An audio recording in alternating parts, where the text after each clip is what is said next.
नमस्कार, बहुत स्वागत है आप सभी का अपना उत्तर प्रदेश में। मैं हूं आपके साथ चेतन पाठक। इस बुलेटिन की शुरुआत हम बड़ी खबर से करने जा रहे हैं। बड़ी खबर बिजनौर से है। बिजली विभाग की लापरवाही से गेहूं की फसल स्वाहा। किसान सुजीत और अजीत की 9 बीघा गेहूं की फसल जलकर राख हुई है। हाई टेंशन लाइन का तार गिरने से यह हादसा हुआ है। पहले भी किसान की कई बीघा गन्ने की फसल जलकर राख हो गई थी। विद्युत विभाग पर लापरवाही का किसान ने गंभीर आरोप यहां पर लगाए हैं। थाना हेमपुर दीपा के ग्राम माड़ी में यह हादसा हुआ है।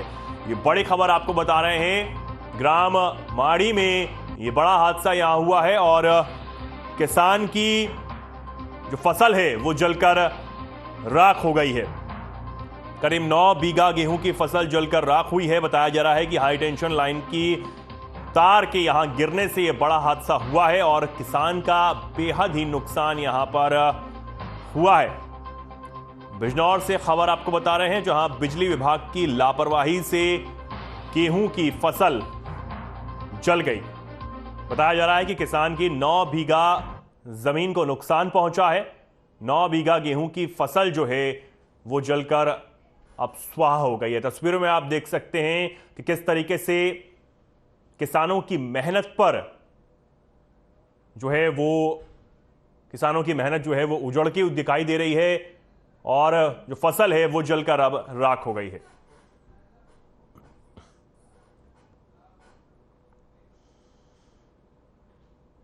अब खबर मेरठ से है। 22 अप्रैल को बड़े हर्षोल्लास के साथ मुस्लिम समाज के लोग ईद का त्योहार मनाएंगे, तो वहीं 22 तारीख को ही परशुराम जयंती का भी आयोजन होगा। इसी को लेकर मेरठ पुलिस प्रशासन ने ईद की नमाज को लेकर ईदगाह की व्यवस्था का जायजा लिया और वहां मौजूद जिम्मेदार लोगों से ईद की नमाज को शांतिपूर्ण तरीके से अदा करने की जिम्मेदारी भी सौंपी।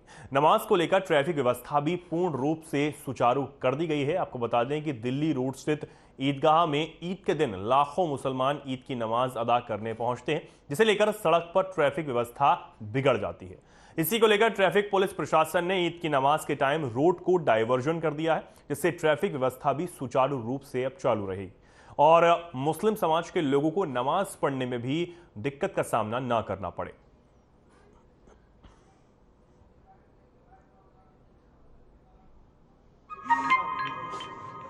कोई समस्या नहीं आने दी जाएगी। नमाजियों की पूरा तरह से ध्यान रखा जाएगा। जो दिल्ली रोड है और ये हावड़ रोड दोनों पर ट्रैफिक के लिए बैरियर्स लगा दी जाएंगे। सुबह से ड्यूटियाँ खड़ी कर देंगे।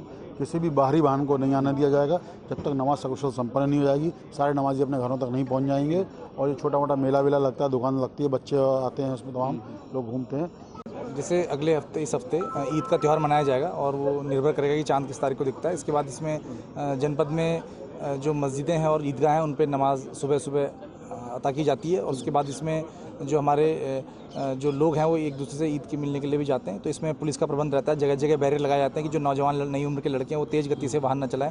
साथ ही साथ इसमें जगह जगह जो मिश्रित आबादी के क्षेत्र हैं वहाँ पर पुलिस की व्यवस्था भी की जाती है। देखिए, जैसे अभी ईद चांद पे डिसाइड करेगा कि किस दिन मनाई जाएगी, पर उस हिसाब से यहाँ पे हमेशा ईदगाह में हर साल यहाँ पे एक बैठक होती है जिसमें लोग अपनी बातें भी रखते हैं और जो भी मेजर चीज़ें साफ़ सफाई व्यवस्था को लेकर और ट्रैफिक को लेकर और इन सब चीज़ों को लेकर बातें होती हैं। तो सब लोगों ने अपनी बातें भी रखी हैं। यहाँ पे सभी अधिकारी थे, सभी चीज़ों को नोट किया गया।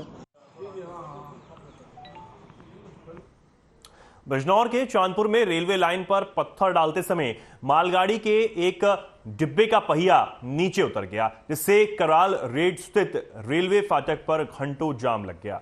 जाम लगे रहने से लोगों को भारी परेशानियों का सामना भी करना पड़ा। सूचना पर रेलवे अधिकारी मौके पर पहुंच गए। गजुरा से नजीबाबाद जाने वाली पेटिंग ट्रेन को भी रद्द करना पड़ा।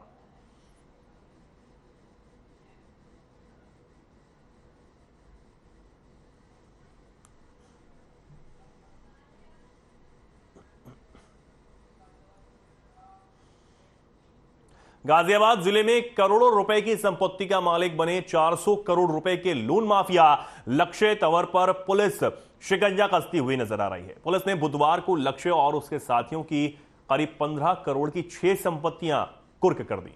चिरंजीव विहार में 4 करोड़ की 2 संपत्ति, नेहरू नगर में 4 करोड़ की तुराब नगर 3 करोड़, राजनगर एक्सटेंशन में 1 करोड़ और पटेल नगर में 3 करोड़ रुपए की संपत्ति को जब्त किया गया है। डीसीपी सिटी निपुण अग्रवाल ने बताया कि लक्ष्य तंवर ने अपने साथियों के साथ मिलकर करीब 400 करोड़ रुपए का बैंक लोन घोटाला किया था।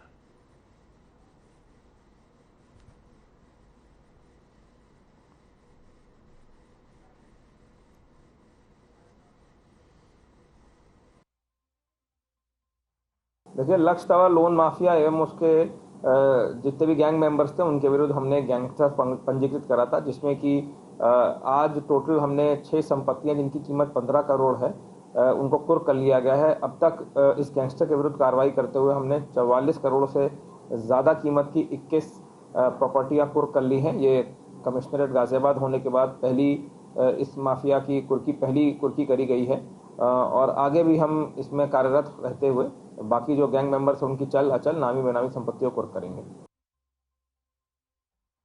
गाजियाबाद के इंदिरापुरम इलाके के शिप्रा सन सिटी चौकी क्षेत्र में महागुन सोसाइटी की दीवार सड़क की तरफ गिर गई। इस दौरान सड़क के किनारे खड़ी गाड़ी दीवार के नीचे दब गई और बुरी तरह क्षतिग्रस्त हो गई। घटना की जानकारी जैसे ही पुलिस को मिली, तुरंत पुलिस मौके पर पहुंची। इस घटना में कोई हताहत नहीं हुआ है। हालांकि इस घटना में 4 गाड़ियां बुरी तरह टूट गईं। पुलिस ने गाड़ियों को निकालने के लिए फायर ब्रिगेड की गाड़ी मंगाई, फिर गाड़ियां निकालने की प्रक्रिया शुरू हुई। गाजियाबाद की खबर आप देख रहे हैं, जहां सड़क किनारे खड़ी गाड़ी क्षतिग्रस्त हुई है। मौके पर पुलिस प्रशासन पहुंचा और महागुन सोसाइटी की जो दीवार है वो यहां पर गिर गई, ये बताया जा रहा है। इस वजह से सड़क किनारे खड़ी गाड़ियों को भी काफी नुकसान पहुंचा है। इसकी सूचना तुरंत प्रशासन को दी गई, जिसके बाद क्षतिग्रस्त हो चुकी गाड़ियों को यहां से बाहर निकाला गया।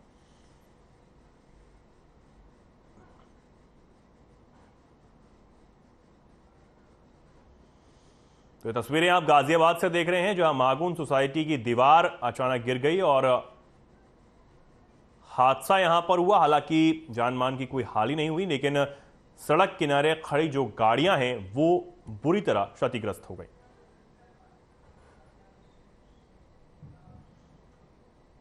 कन्नौज में पुलिस को बड़ी सफलता हाथ लगी है। चुनाव में खपाने के लिए एक व्यक्ति घर में असलाह बना रहा था। मुखबिर की सूचना पर पुलिस ने अवैध शस्त्रों के साथ एक व्यक्ति को गिरफ्तार किया। उसके पास से एक बंदूक सहित 9 अवैध असलहे बरामद हुए हैं। बोरी में भरे असलहे बनाने के उपकरण भी बरामद किए गए हैं। ठटिया थाना पुलिस ने रामनगर गांव से इसकी गिरफ्तारी की है।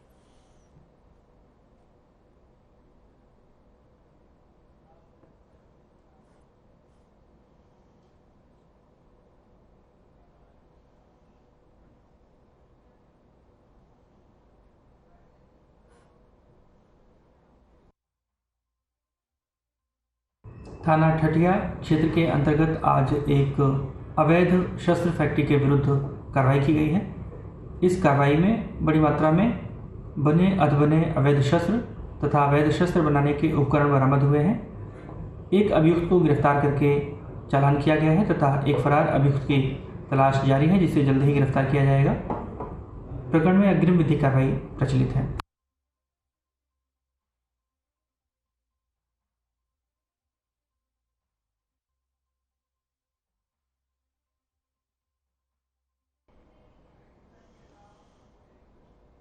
और अब बड़ी खबर कन्नौज से है। त्योहारों को लेकर थाना परिसर में हुई बैठक।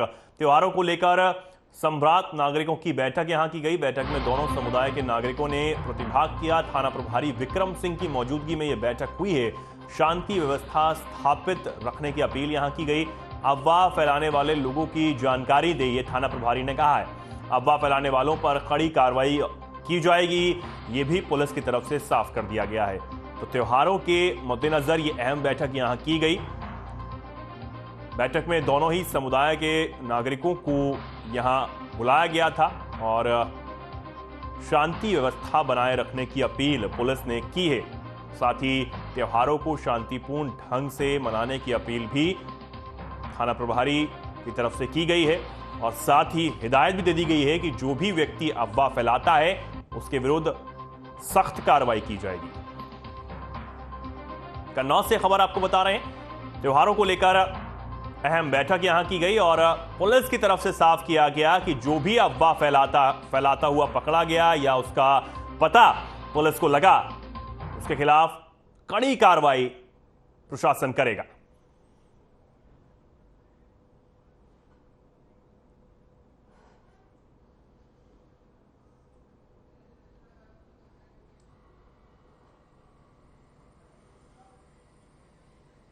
कन्नौज से बड़ी खबर है। नशे में धुत युवक के खंबे से बाइक टकरा गई। हादसे में युवक को गंभीर चोटें भी आई हैं। तेज रफ्तार बाइक से स्टंट कर रहा था युवक, तब यह हादसा हुआ। गंभीर हालत में अब युवक को कानपुर रेफर किया गया है। तो बड़ी खबर आपको बता रहे हैं, तेज रफ्तार बाइक से युवक स्टंट कर रहा था और अब उसकी हालत गंभीर बनी हुई है। कन्नौज से यह बड़ी खबर आपको बता रहे हैं। नशे में धुत युवक की बाइक जो है वो खंबे से जा टकराई। बताया जा रहा है कि युवक नशे की हालत में स्टंट कर रहा था और तभी यह हादसा हुआ। गंभीर चोटें अब युवक को आई हैं, जिसके बाद उसे कानपुर रेफर कर दिया गया है। तो बड़ी खबर लगातार आपको बता रहे हैं। तेज रफ्तार बाइक जो है वो खंबे से टकराई है। बताया जा रहा है कि युवक नशे की हालत में स्टंट कर रहा था और उस दौरान यह हादसा हुआ। अब युवक को गंभीर चोटें आई हैं, जिसके बाद कानपुर युवक को रेफर किया गया है।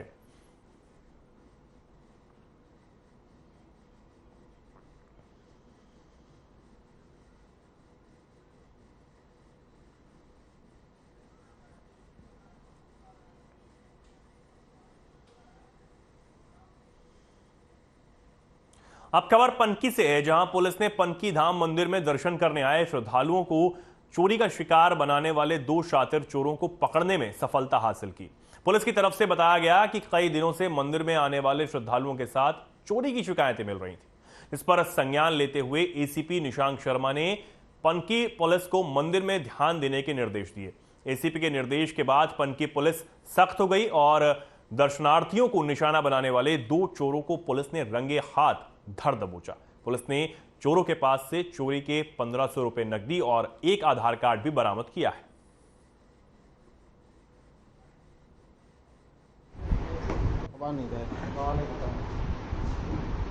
ये थाना पनकी पुलिस टीम के द्वारा एक सराहनीय कार्य किया गया है।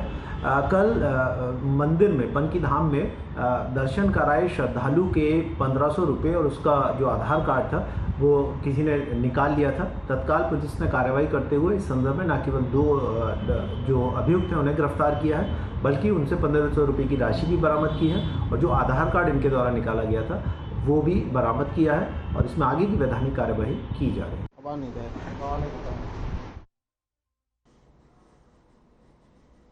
अखिल भारतीय सर्व ब्राह्मण महासभा की ओर से अक्षय तृतीया की पूर्व संध्या पर कानपुर के मर्चेंट चैम्बर सभागार में भगवान परशुराम का जन्मोत्सव मनाया जाएगा। उस दौरान भगवान परशुराम की आरती और उनके व्यक्तित्व पर परिचर्चा की जाएगी। अक्षय तृतीया की पूर्व संध्या पर अखिल भारतीय सर्व महासभा के लोगों ने प्रेस क्लब में वार्ता के दौरान बताया कि संस्था पिछले 23 सालों से ब्राह्मण समाज के सामाजिक, आर्थिक, शैक्षणिक व राजनीतिक उत्थान के लिए काम कर रही है।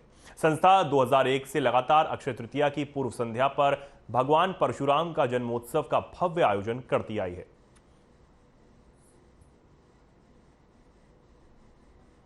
वो अक्षय 22 तारीख को अक्षय तृतीया है और अक्षय तृतीया जैसा कि आप जानते हैं भगवान परशुराम जी का जन्मोत्सव होता है। उस दिन हमारे जो सस्ता अवतार हैं उनका जन्म हुआ था और वर्ष की सबसे अच्छी तिथि मानी जाती है। बिना किसी पंडित से पूछे हुए भी अक्षय तृतीया पे आप कार्यक्रम कर सकते हैं। कोई भी समाज का हो, घर का हो, दुकान का हो, कुछ भी कर सकते हैं। माना जाता है कि जो अक्षय तृतीया पे कोई आप नई चीज खरीदते हैं वो अक्षय होती है कि वह नष्ट नहीं होगी। कानपुर की मोती झील लॉन में 19 अप्रैल से लंदन ब्रिज फन फेयर मेले का आयोजन किया गया। 10 जुलाई तक चलने वाले इस मेले में लंदन ब्रिज की तर्ज पर बने प्रवेश द्वार आकर्षण का केंद्र है। पत्रकार वार्ता में मेले के आयोजक सनी गुप्ता और संजीव कुमार ने बताया है कि मेले का उद्घाटन राज योगिनी ब्रह्म कुमारी गिरजा दीदी के द्वारा किया गया, जबकि मुख्य अतिथि प्रदेश उद्योग व्यापार मंडल के अध्यक्ष मुकुंद मिश्रा रहे। वरिष्ठ अतिथि के रूप में टीकमचंद सेतिया शामिल हुए। हूबहू विदेशी लंदन ब्रिज की तरह बना गेट सेल्फी प्रेमियों को अपनी ओर आकर्षित कर रहा है। उन्होंने कहा कि ये लंदन ब्रिज दिन के उजाले में जितना खूबसूरत दिखेगा, उससे कहीं ज्यादा 3D लाइट में वो रात में चमकेगा।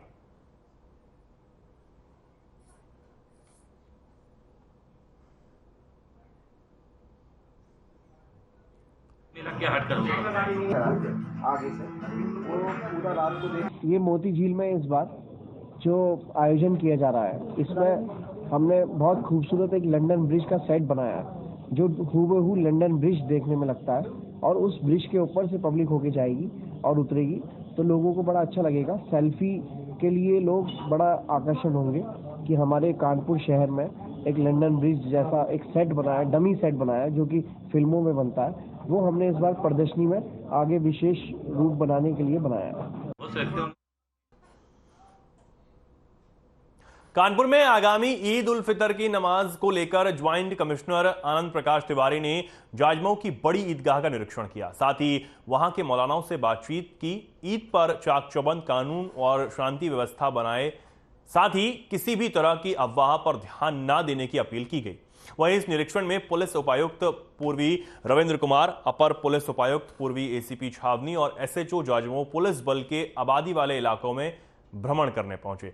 साथ ही लोगों से बात कर आवश्यक दिशा निर्देश भी दिए गए।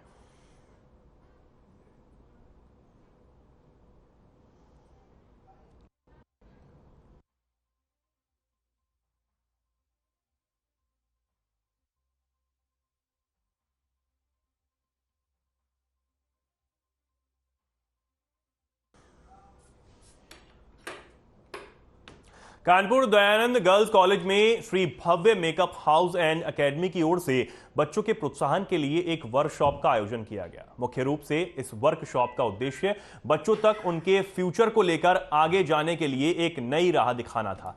वहीं भव्य एकेडमी की संचालिका भावना श्रीवास्तव ने बताया है कि वो बच्चों को आगे बढ़ाने के लिए इस तरह की वर्कशॉप का आयोजन अक्सर ही करती हैं, जिससे उन बच्चों को रोजगार के अवसर और एक नई राह भी मिल सके।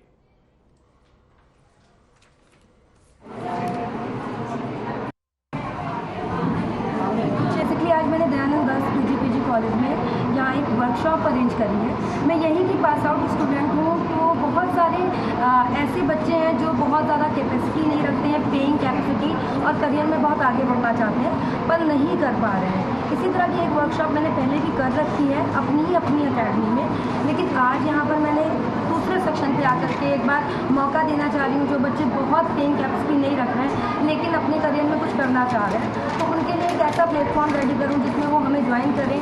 और हमें यदि वो बहुत पेइंग कैपेसिटी के साथ नहीं भी ज्वाइन करते हैं तो मेरा बेसिक उद्देश्य ये है कि हर छोटे घर से लेकर के बड़े घर तक की लड़की अपने पैरों पर खड़ी हो।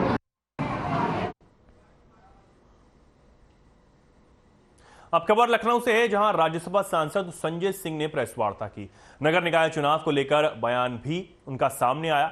उन्होंने कहा कि पार्टी के कार्यकर्ता लगातार 1 साल से गली गली जाकर चुनाव की तैयारी में थे। कई बार आरक्षण को लेकर चुनाव बाधित हुआ। पार्टी के लिए उन्होंने कहा कि आम आदमी पार्टी सभी नगर निगम के चुनाव लड़ रही है। प्रथम चरण में सभी सीटों पर उम्मीदवार उतार दिए गए हैं। लखनऊ से अज्जू भट्ट उम्मीदवार हैं। आगे चुनावी मुद्दों की बात करते हुए उन्होंने बताया कि शिक्षा, पानी, बिजली, फ्री यात्रा जैसी योजनाएं चल रही हैं। पानी, स्वास्थ्य, बुजुर्गों को फ्री दे रहे हैं और अपनी पार्टी की उपलब्धि उन्होंने गिनाई। साथ ही उन्होंने कहा कि हम करके दिखाते हैं, आप पार्टी जुमला नहीं बोलती है, हमारे वादे हैं। हाउस टैक्स के नाम पर यूपी में जनता के साथ लूट की जाती है। हाउस टैक्स हाफ होगा, वाटर टैक्स माफ होगा, पुराना जो बकाया है हाउस टैक्स जो बकाया है हमारा उसे भी माफ करेंगे, हमारे मेयर बनते ही उसे भी माफ कर दिया जाएगा। मोहल्ला क्लिनिक हर वार्ड में बनेगा, निःशुल्क इलाज जांच यहां पर मिलेगी। एक मौका योगी मोदी को दिया है, एक मौका झाड़ू वालों को भी दे दो। साफ सुथरा शहर चाहिए, झाड़ू वालों के साथ आइए। इसके मतदान के साथ उन्होंने ये अपील की है। मतदान के नाम पे टैक्स की वसूली, उनके प्रॉपर्टी के नाम पे टैक्स की वसूली, तमाम तरीके से उनको तंग किया जाता है। रिश्वतखोरी का अड्डा बन गया है नगर निगम, उससे हम मुक्त कराएंगे नगर निगम को और व्यापारियों को राहत देने का काम करेंगे। पार्कों का कायाकल्प ये हमारा लक्ष्य है। लखनऊ के अंदर बहुत सारे पार्क हैं, बहुत सारे पार्क राजनीतिक कारणों से दुर्दशा के शिकार हैं, उन पार्कों को ठीक करने का काम करेंगे। आवारा पशु बहुत बड़ी समस्या है। आवारा पशुओं के कारण एक्सीडेंट की भी तमाम घटनाएं होती हैं, उसके लिए हम उसको ठीक करने का काम करेंगे। सड़कों को गड्ढा मुक्त बनाना, अच्छी सड़कें बनाना, नालियों को ठीक करना, ये सब हमारी प्राथमिकता है। और पार्किंग और अतिक्रमण, इन सब के नाम पे जो वसूली का धंधा चलता है वो भी हम लोग बंद करेंगे। इस पूरे महाअभियान में, इस पूरे नगर निकाय के चुनाव में बहुत सारे लोग प्रचार अभियान में लगेंगे। लखनऊ के अंदर आज सभी वार्डों के जो प्रत्याशी हैं उनकी हमारी मेयर अंजू भट्ट जी, जिलाध्यक्ष हमारे शेखर दीक्षित जी, हमारे साथी रोहित श्रीवास्तव जी, वैभव जी, चुनाव समिति के हमारे सरबजीत सिंह जी मक्कड़ साहब और ब्रिज कुमारी जी, हर्ष जी और दिनेश जी जो पूरा काम देख रहे हैं, इस्मा जी, विनय पटेल जी, अभी सभाजीत सिंह जी भी हमारे साथ ही आ रहे हैं। हम सब लोग मिलकर आज मीटिंग करेंगे और पूरा एक चुनाव का कैंपेन प्लान करके, पूरा एक अभियान बना के लखनऊ की सीट जीतना हमारा लक्ष्य होगा। पूरी मेहनत से 117 वार्डों में टीम बनाकर डोर टू डोर कैंपेनिंग, जो हमारा सबसे बड़ा हथियार है चुनाव जीतने का। दिल्ली में 3 बार हम जीते तो डोर टू डोर कैंपेनिंग की बदौलत। आगे बढ़ेंगे। मेरठ कस्बा लावड़ के गांव महल में हाई टेंशन लाइन में शॉर्ट सर्किट होने के कारण लाखों की फसल जलकर राख हो गई। सूरत किसानों ने विद्युत विभाग के अधिकारियों से शिकायत करते हुए मुआवजे की अब मांग की है। मुआवजा न देने पर अनिश्चितकालीन के धरने की धमकी भी किसानों की तरफ से दे दी गई है।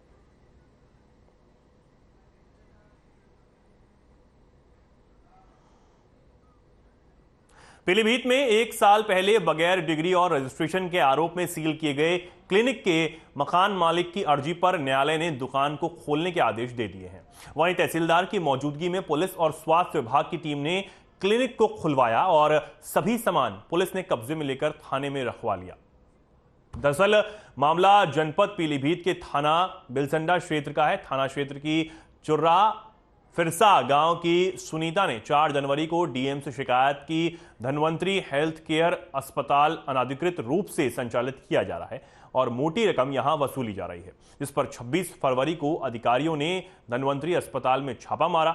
साइन बोर्ड में जो डॉक्टर लिखे थे वो मौके पर नहीं मिले और ना ही अस्पताल का पंजीकरण और डिग्री दिखाई गई। इसके चलते 4 अप्रैल को आला अधिकारियों की मौजूदगी में अस्पताल को सील कर दिया गया था और 8 अप्रैल 2022 को अस्पताल के संचालक दीपक कुमार के खिलाफ एफआईआर भी दर्ज की गई थी।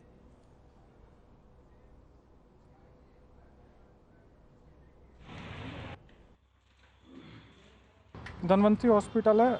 आज ये यहाँ मजिस्ट्रेट साहब, तहसीलदार और एसओ बिलसिंडा और मेरी प्रेजेंस में ये धनवंतरी हॉस्पिटल है। ये न्यायालय के आदेश पे आज इसे खुलवाया जा रहा है। जो आवेदक हैं, मकान मालिक हैं, उन्होंने न्यायालय से आदेश प्राप्त करके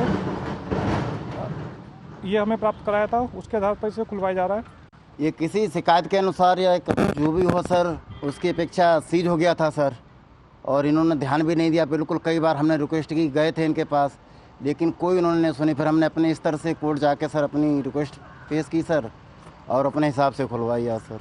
किनकी मौजूदगी में ताले खोले? जी सर, नायब तहसीलदार साहब और एससीसी बिलसंडा सर और थानाध्यक्ष महोदय केंद्रम सर, खोली जा रही है सर। ये रामदीन और दीपक कुमार का एक संचालित हुआ था 2022 का, उसी का माननीय न्यायालय का आदेश हुआ है। उसी का आदेश के क्रम में आज इसका जो है आवेदक हरीश कुमार के आवेदन पर उसके पक्ष में आदेश हुआ, उसी संदर्भ में अब खुला जा रहा है। तो सील की तो उसके बाद बता रहे थे ताले भी टूट गए, तो कुछ सामान उसकी कराई थी इसमें? हाँ, प्राथमिकी इसके लिए अधीक्षक महोदय ने प्रेषित की थी।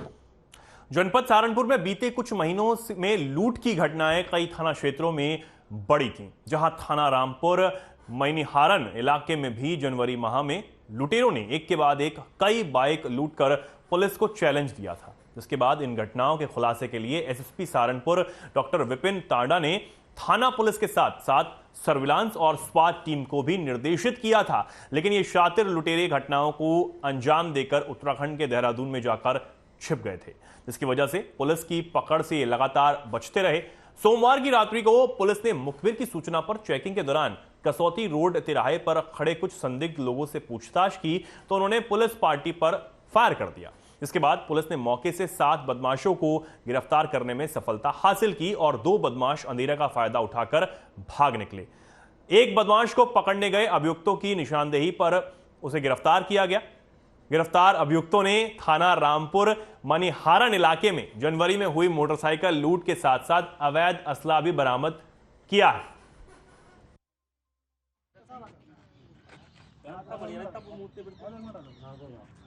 आने वाले नगर निकाय चुनाव की सतर्कता को देखते हुए रात्रि में थाना रामपुर मनियारन और स्वाट टीम गश्त कर रही थी। इस दौरान मुखबिर के जरिए पुलिस को सूचना मिली कि एक स्थान पर कुछ युवक इकट्ठा होकर लूट की योजना बना रहे। इस पर पुलिस ने मौके पर जाकर 8 युवकों को गिरफ्तार किया और 4 मोटरसाइकिलें और 4 तमंचे बरामद हुए उनसे। इसमें पूछताछ में गिरफ्तार युवकों ने बताया कि उनमें से एक शंकर नाम का युवक है जो कि इस पूरे गैंग का लीडर है और उसके साथ में 4 अन्य लोगों ने मिलकर 4 जनवरी और 6 जनवरी 3 दिनों में 2 मोटरसाइकिलों की लूट थाना रामपुर मनियारन क्षेत्र में की थी। अब खबर कानपुर से है, जहां बिल्हौर तहसील में नगर निकाय चुनाव के लिए नामांकन कराने जा रहे चुनाव प्रत्याशियों को बड़ी समस्याओं का सामना करना पड़ा। उन्हें जन्मतिथि प्रमाण पत्र को लेकर भारी संशय हुआ, जबकि जारी किए गए फॉर्मों में कहीं भी जन्म प्रमाण पत्र का ऑप्शन नहीं था। प्रत्याशियों का कहना है कि कहीं जन्मतिथि प्रमाण पत्र के चक्कर में नामांकन से वंचित वो ना रह जाएं। अशिक्षित प्रत्याशियों को भी चिंता है कि कैसे सिद्ध हो जन्मतिथि। आधार कार्ड और वोटर आईडी की जन्मतिथि को वैध निर्वाचन अधिकारी नहीं मान रहे हैं। वरिष्ठ अधिवक्ता विनय कुमार गौतम ने कहा कि अगर आवेदकों को स्वीकार नहीं किया जाता, जो जनता की समस्याओं को लेकर हाईकोर्ट में रिट दाखिल की जाएगी।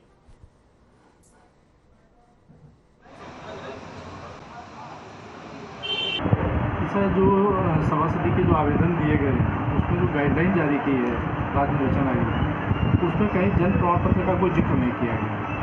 जिसको लेकर जो पेपर तैयार किए गए हैं उसमें जन प्रमाण पत्र ये जानकारी में था कि नहीं लगेगा, और सारा फॉर्म कंप्लीट करने के बाद ये जमा होने जब गया तो उन्होंने कहा कि बिना जन प्रमाण पत्र के फॉर्म नहीं जमा हो। इन स्थितियों में जो लोग पढ़े लिखे नहीं उनके सामने एक बड़ी समस्या का सामना करना पड़ा और इस तरीके से जल्दी बन भी नहीं सकता क्योंकि उसकी लंबी प्रक्रिया है और उसके लिए फिलहाल के लिए खबरों में इतना ही। नमस्कार।